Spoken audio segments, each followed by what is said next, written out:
the silence again in the mainstream alternative media was deafening.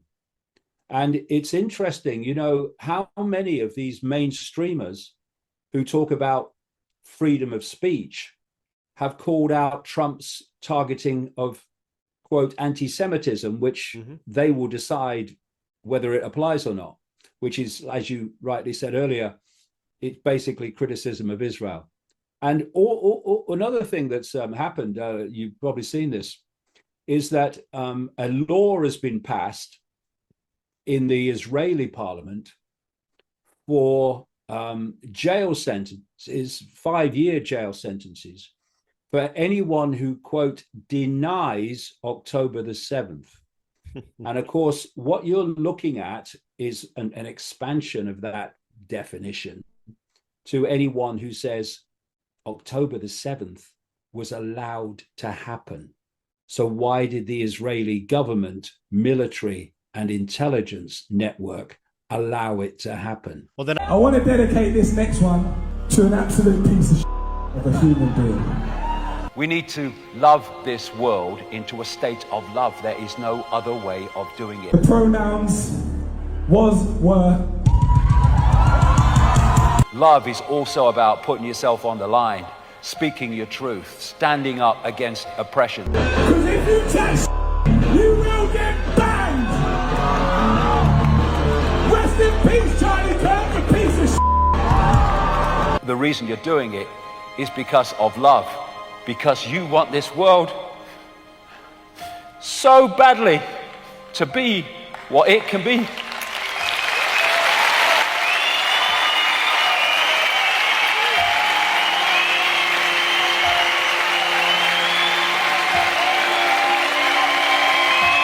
David, if you'll give us 10 extra minutes, because I want to get into the EU with you and this EU ban, which is insane. But we did mention the Israel First cabinet with Trump. And I think this is a really interesting subject, because this anti-establishmentarianist, as so many say in the alternative media, this guy who's against war and all these different things, is banning the, you know, anything that you say about anti-Semitism. Said previously that his first order of business in office is to crush anti-Semitism, which they define as anyone that criticizes Israel in any way. Well, he has people like Marco Rubio, who helped arm and fund ISIL and ISIS alongside John McCain, Lindsey Graham, and all these other puppets with Obama, of course, back in 2011, 2012.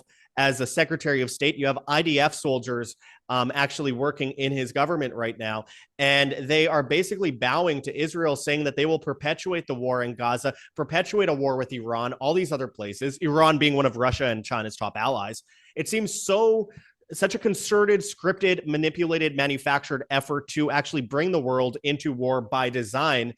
And I wanted to hear your thought on this stranglehold that Israel has over politics worldwide, how Zionism has taken over, and why a group of 2% of the world somehow managed to control so much. Well, it's not even 2% of the world. And most of that 2% may have been manipulated to believe in Israel and the Israel story. But the number of active players pushing this on in full knowledge of what they're doing is actually a fraction of the 2%.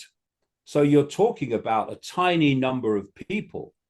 And I've highlighted in my books over the years, during the, for instance, the Obama administration and the first Trump administration, the number of these extreme ultra-Zionists who end up in positions of power, whether it's Democrat or whether it's Republican. And if you look at the major appointees to the major positions of office in the Biden administration, or what passed for it, whoever is handling Biden, it's phenomenal in its ratio. There is no credible explanation to the number of Zionists who are in positions of power in governments in America, except that it's there by design. That's the only explanation. So then you ask, why is it there by design? because the cult that controls Israel and operates out of Israel and runs the Israeli government, the Israeli military, Mossad, Shin Bet, the intelligence arms, is a major frontline player in the global cult that I talk about. And what we're seeing is this, and it's designed to perceptually trick again Christians and Jews into believing that biblical prophecies are playing out because, quote, God is making them happen, when they're being made to happen by anything but godlike people. So you have people like the defense secretary in the Trump administration, just nominated or just confirmed, who is openly wanting and talking about replacing the Alaska Mosque on what Jews and Christians call Temple Mount in Jerusalem, demolishing it and replacing it with the third, quote, Solomon's Temple. Yep.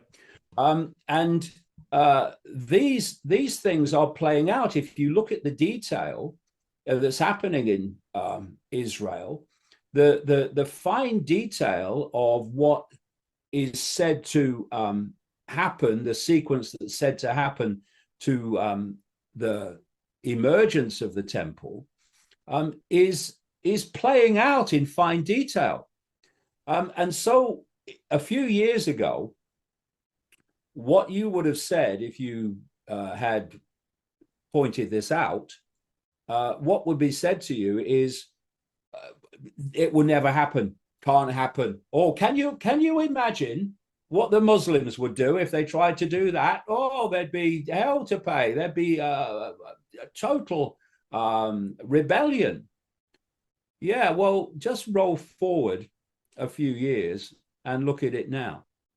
Yeah. You have the October the 7th attacks that were allowed to happen, blatantly allowed to happen, when the most defended border fence on planet Earth was breached in multiple places by Hamas, which has a history of connections and financial connections to the Israeli government. Mm-hmm. There was for a long time, no army response to the breaches. And as a result of that being allowed to happen, problem, reaction, solution, you've had this total devastation of Gaza in the name of Israel defending itself.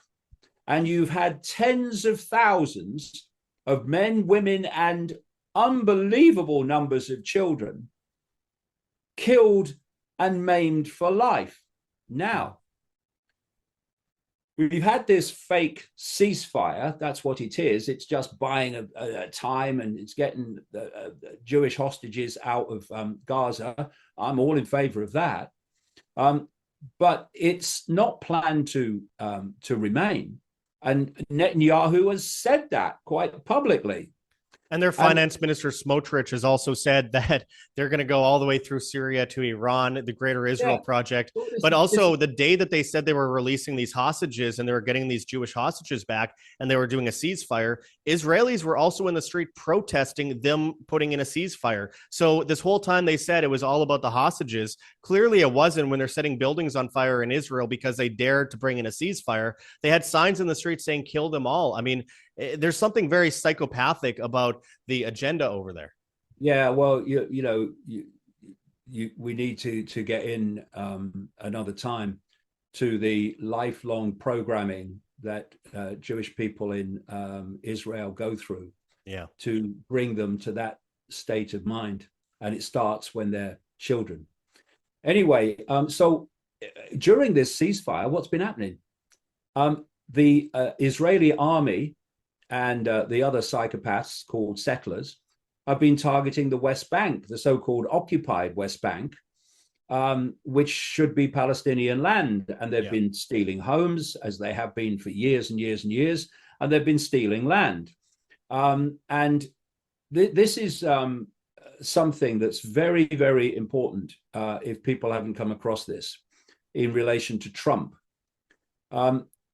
Trump's first two election campaigns were funded to the tune of $200 million by a guy called Sheldon Adelson, who was an ultra Zionist extremist who also funded Netanyahu. And part of that deal was that if Trump got to power, which he did after 2016, he would move the US embassy from Tel Aviv to Jerusalem, which is all part of this movement towards this biblical prophecy outcome, which is all manipulated, and that he would recognize the Syrian Golan Heights as Israeli land, which he did. And there's even a place named after Trump in the Golan Heights called Trump Heights.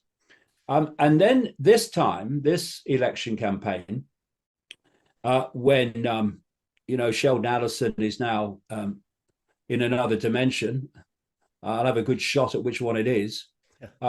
His wife, Miriam Adelson, funded Trump to the tune of $100 million and probably more in the background. And part of that deal is that at some point, Trump will recognize Israel's right to the annexation of the West Bank. Because what they want, I've been saying this for years and years and years, they want to expel Palestinians from Israel as part of this greater Israel project, which involves the takeover of countries surrounding Israel, including Lebanon and Jordan and parts of Egypt and parts of Saudi Arabia and parts of Iraq. And that's what's unfolding. That agenda is unfolding. And all these people that have been appointed to the Trump government are all in favor of that. I mean, you've got a guy in Mike Huckabee, the Trump appointed US ambassador to Israel now, who refuses to even call the West Bank. He calls it Samaria and Judea.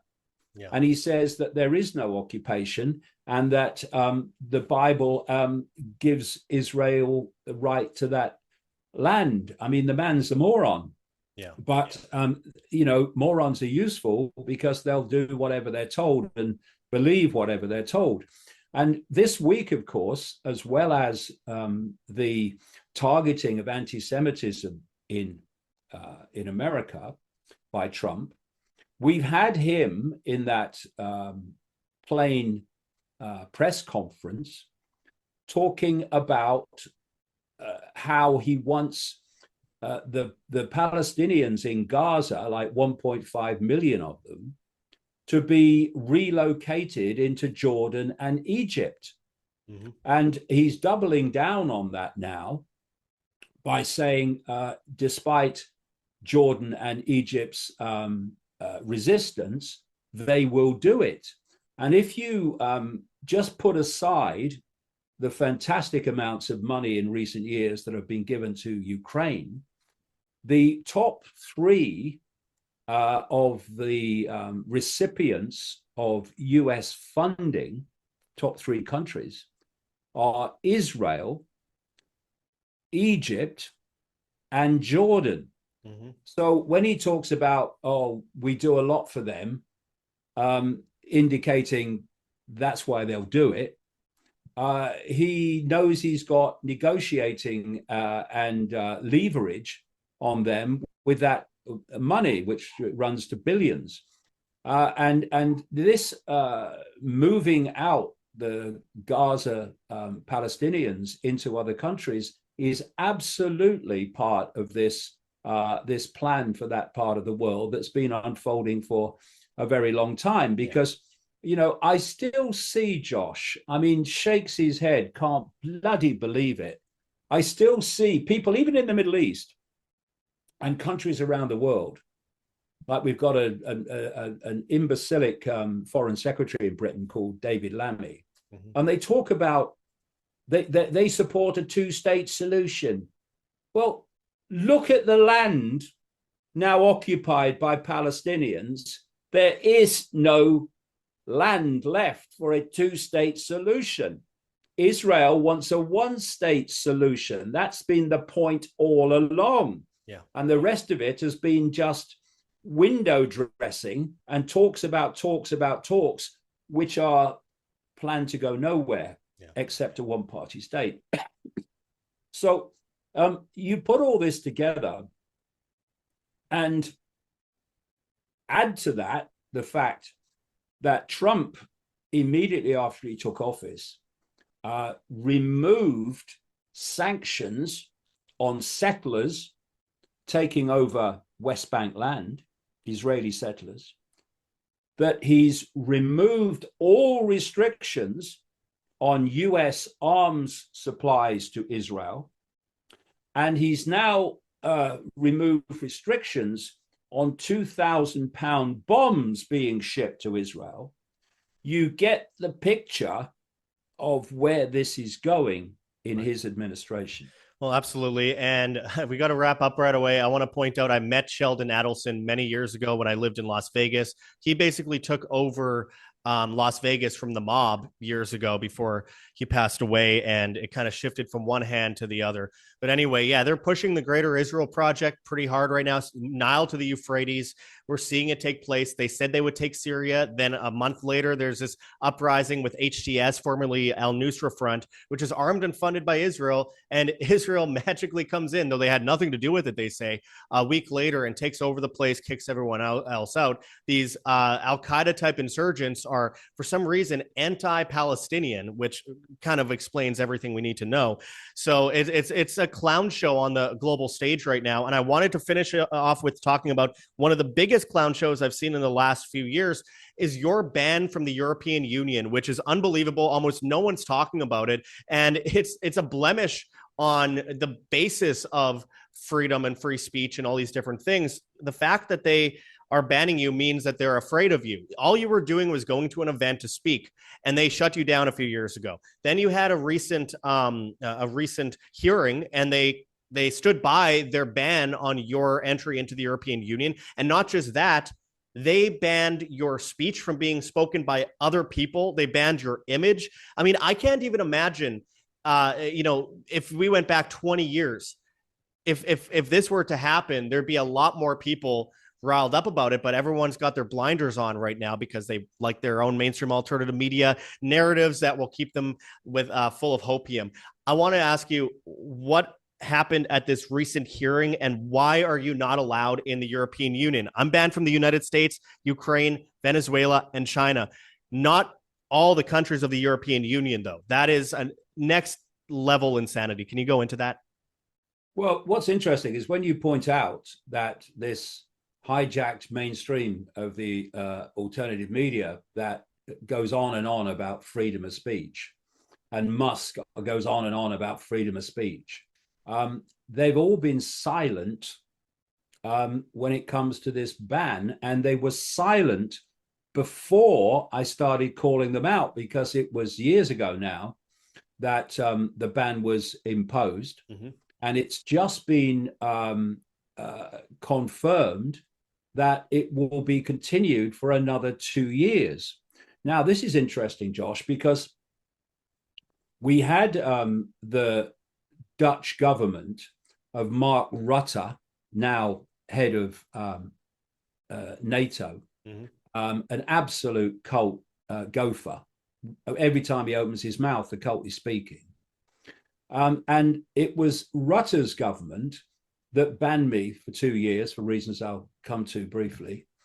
But before the 2 years was up, there was an election in the Netherlands, and the biggest party was headed by Geert Wilders, who is a hero of the right and the alternative mainstream. And he heads a party, wait for it, called the Party of Freedom. And he has a minister relating to this case who decided, because they're the Party of Freedom, that the ban would be continued for another 2 years. And Rutter, of course, as well as this lady I'm talking about, this minister, oversaw the imposition in the Netherlands after Wilders won the biggest share of the vote, the imposition as prime minister of a former, well, you're never former, head of Dutch intelligence. That's who is now the unelected appointed prime minister of the Netherlands under the party of Wilders. And the reason that I was banned in the first place, and the reason it's nearly 30 countries, is because I was invited, funnily enough, by a Jewish guy, lovely guy, friend of mine now, good friend of mine, who was with others putting on a peace rally in a square in Amsterdam. And they asked me if I would go along and speak for 20 minutes or so. And so I went ahead. I went to Folkestone, stayed overnight, expecting to go through the Channel Tunnel the next day to the Netherlands and do the speech. And then an email came along in Dutch. Fortunately, I had someone who spoke Dutch with me, and telling me that I was banned. And there's a system in Europe called the Schengen border system, where all these countries, nearly 30 now, who have a mutual border policy. And what that means is that if you're banned from one of these countries, you're banned from all of them. Ludicrous, but that's the way they do it. And so I was banned for 2 years from the Schengen countries, and that's been now renewed by the Geert Wilders minister. And funnily enough, in 2019, I was, 2018, it was about September. They took a long time to come to this conclusion, but eventually they did. And I was given a visa by the Australian government to, in early 2019, go to Australia to do a 6-city speaking tour. So me and my son Jamie are sitting in a hotel bar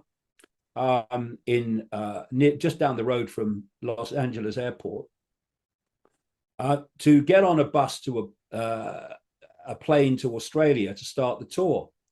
While we're in the bar, just like the later Dutch situation, this long, pathetic email arrived on Jamie's phone from a guy called David Coleman, the immigration minister, who'd overseen me being given a visa months and months before, saying the visa had been cancelled and I was not allowed to enter Australia to speak, a ban that still continues today. And both of these bans are due to the fact that I am, quote, anti-Semitic. That's what the Dutch tried. It was interesting. The Australians went with that, and the Dutch tried it. The Dutch government, the Rutte government, and there was a justice minister, talk about inversion, in the Rutte government, who used parliamentary privilege in the Dutch parliament to call me a Jew hater. And so it went on. The mainstream media just demonized me for weeks without ever asking me on for my opinion, by the way. So what happened as we challenged that ban in the courts, as we're still doing, is they couldn't stand up the anti-Semitism. They couldn't stand it up. So what they did was change tack and said that what I was saying was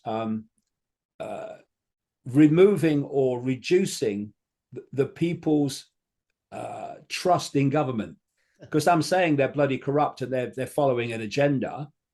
I was reducing and undermining the trust in government. So it's very similar to Orwell's term antisocial. You're being antisocial to dare to speak these words that we can't actually back up with any evidence that are bad. But of course, it's always antisocial behavior, which is a tenet of communism. It's a tenet of technocracy. It's a tenet of this digital ID system, antisocial behavior. You know, yep. It happened to you. It's going to happen to a lot more people. You're just like the example that they've made right now. But if people don't realize that this is going to happen to them eventually too, if they dare to step out of line of the global establishment's narrative. Yeah, and the other thing is that when the renewal of the ban was made public, the silence again in the mainstream alternative media was deafening. And it's interesting, you know, how many of these mainstreamers who talk about freedom of speech have called out Trump's targeting of, quote, anti-Semitism, which they will decide whether it applies or not, which is, as you rightly said earlier, it's basically criticism of Israel. And another thing that's happened, you've probably seen this, is that a law has been passed in the Israeli parliament for jail sentences, 5-year jail sentences, for anyone who, quote, denies October the 7th. And of course, what you're looking at is an expansion of that definition to anyone who says October the 7th was allowed to happen. So why did the Israeli government, military, and intelligence network allow it to happen? Well, the definition surrounding these things, no different than Elon Musk's. If you say anything negative on X, you're going to be hidden in the algorithm. None of it makes any sense. And of course, when we're talking about this global censorship, people will say, okay, well, it's justified because of terrorism. The same people who used to acknowledge that the CIA and Mossad armed and funded these guys are now saying, oh, well, it's terrorism. If you say anything against Israel, it's anti-Semitic because you support Muslims killing Jews. And what I find very interesting is that whole region, the Wahhabists in the region, were placed there by Israel in the first place, armed and funded and propped up by Israel in the first place. So the very example that they use to say, well, Israelis are in danger, we're in danger from terrorism in the region, are the people that, I mean, in the 1970s, Afghanistan was a pretty free country compared to now. They were placed there by the Israelis in the first place. Well, if you, on the subject of my ban there, you know, when the first ban was issued by the Rutte government, I was dubbed a level 3 terrorist for wanting to go to Amsterdam and speak against war and violence in a peace rally. And, you know, the thing with Musk is, I mean, this man is an extraordinary con man. And unless he gets massively bailed out, then I think Tesla's in some trouble, because they're not producing new vehicles. And what Musk is brilliant at, well, he's starting to be sus now, is talking up what's going to come in terms of his companies. And of course, it doesn't come. But in the meantime, the share price goes up. And if you look at Musk's alleged wealth, it's the share price level of his companies that it's based upon. So the other point I want to make about Musk before we finish is that he's been given this role of deregulation and government efficiency. And what that will mean, note that a mate of Musk and one of this coterie of tech AI billionaires, David Sachs, has been appointed by Trump to head his AI policy and his crypto policy. And the idea is to remove human people doing work in government and call it efficiency, and replace them with artificial intelligence, which ultimately can be centrally controlled. And the deregulation part of it will be deregulating, removing the regulations and blocks on anything that gets in the way of the agenda, not least the AI one. Yeah. And so you can see why I refuse to be silent on this, because I would be negating and abusing the last 35 years if I didn't speak out, because exactly the same agenda is unfolding, just under another guise, another disguise.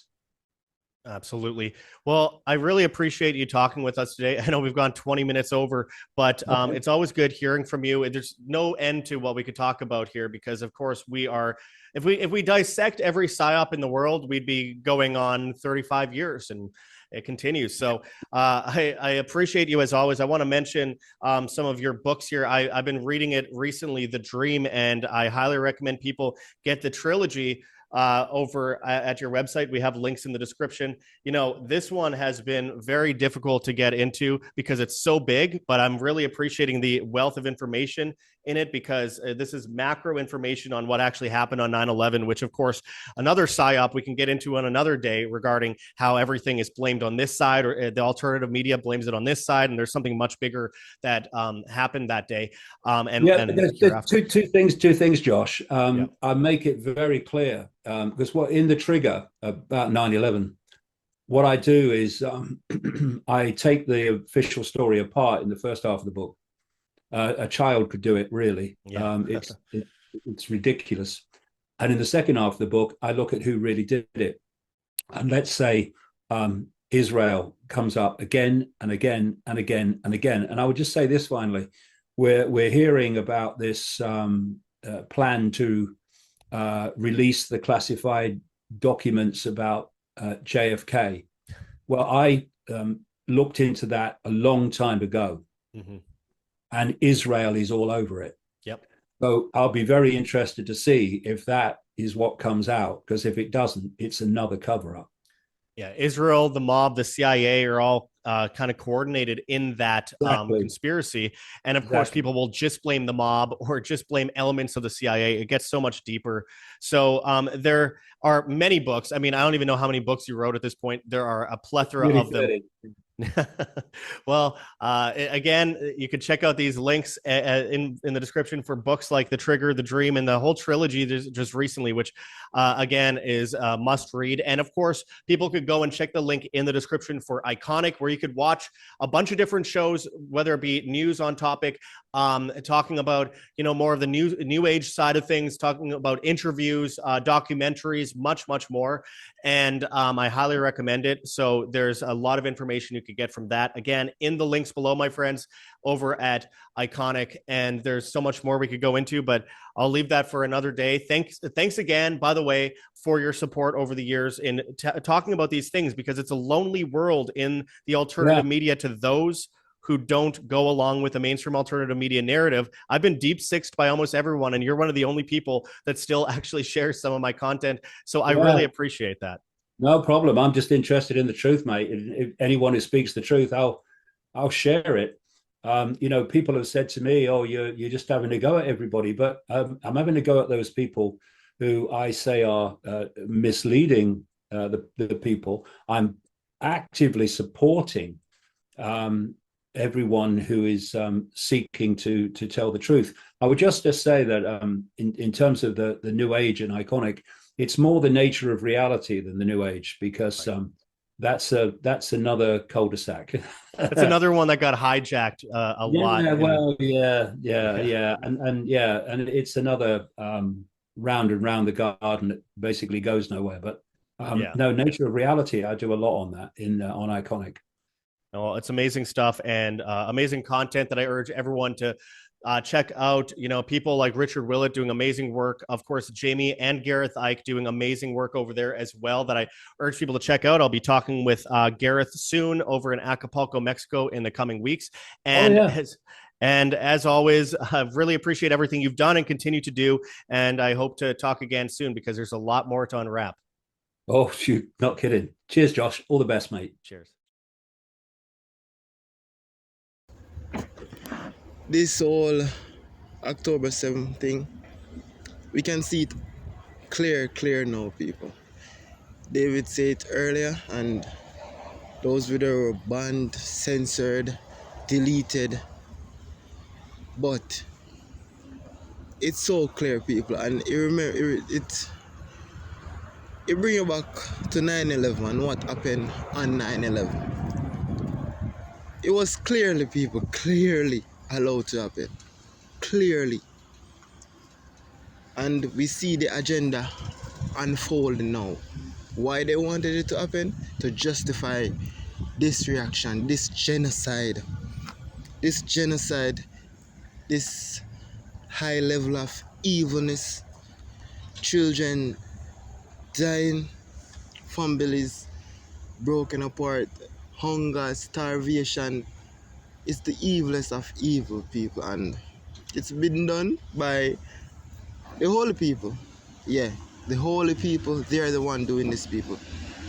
They have been ordained by their gods, their religion, to do this. So, it's clear, people. And this whole Israel criticism, you're not allowed to criticize Israel, anti this, anti that. Remember, even with Kyrie Irving, people, when he shared a documentary showing like the original Jews, yeah, they were black people. Yeah, they were black people. And that was like a big hell of a loop. Those times, people, you couldn't talk about Israel, but all of a sudden now, everybody's allowed to criticize Tucker Carlson, Candies, this, that. Most YouTubers now, you hear them talking about Israel doing this, Israel doing that. And I was wondering, I was like, oh, are their videos still up? Oh. And I said, oh, you're allowed now to criticize. You're now allowed to criticize. And same thing with 9/11, people. Same thing. At one point, you couldn't question anything. Couldn't. You'd lose your job. Be ostracized. People stop deal with you. And as the time passed, just like even that big C, that C-19 thing, now I hear a lot of people questioning the joke, questioning that VAXX thing. First, you couldn't even mention it, people. Channel deleted, channel wiped. But now they allowed you to criticize it now when most people are not even talking about it. And this old Charlie Kirk thing, people, notice, since this old Charlie Kirk saga, like, where is the Epstein files? Where is the Epstein questioning? That does disappear, people. That just disappear off our news. It's just this Charlie Kirk thing, and that's what they do, people. That's what they do. And you're free to ask any question. You're free to say, is this guy even, what was Charlie Kirk, was him even killed? Is this even real? You're free to do that, people, because these people, they always do this, people. They always deceive the crowd to get their outcome. Then they told you, don't question it, don't question that, don't question it till some time pass. Then some time pass, then you're allowed to criticize, you're allowed to come up with your theories, you're allowed. And that's the point, you are allowed. By who? By the controlling system, people. The banned David Icke. I know everybody is criticizing Israel, everybody is questioning that. And that's why that is the reason why they banned David. And he's still been banned. But yet still others are allowed to criticize. But we know why, people. We know why. This man has been accurate so far, on point. And we love it, people. This video was about 6 months or 7 months ago. And it's so accurate. Our last year was the last after, couple months after the incident happened. Supposed to, people. I'm not sure, but I'm going to put in a description for those who want to know. But again, David Icke is on point, people. You're not allowed to criticize, even though we know that this thing was clearly allowed. How can one of the greatest, quote unquote, greatest sophisticated military in the world make this happen? People jumping over parachute, borders, no response, nothing. And you can't question it, you can't talk about it, that alone through people. Why? Come many other things that in a real life you can't talk about it, but you can't just talk about this. That is just a plain giveaway. Plain. But we know the agendas, people. So that's why we have to keep fighting. Questioning the narratives, unlocking our minds, expanding our knowledge base. Yeah. And keep at it. It's kind of desolate, people, and hopeless, but what? We just have a fight. That's all we have, people. Fight. We can't do nothing else more than fight, people. And stand up for what we think is true and what we believe in and what we know is right. I'll deal with that, I get emotional, people. I talk about it and whoa, I almost break down, people, literally. Man, I cry, people, when the man see the future of humanity and how people are hard to wake up. But we continue, people.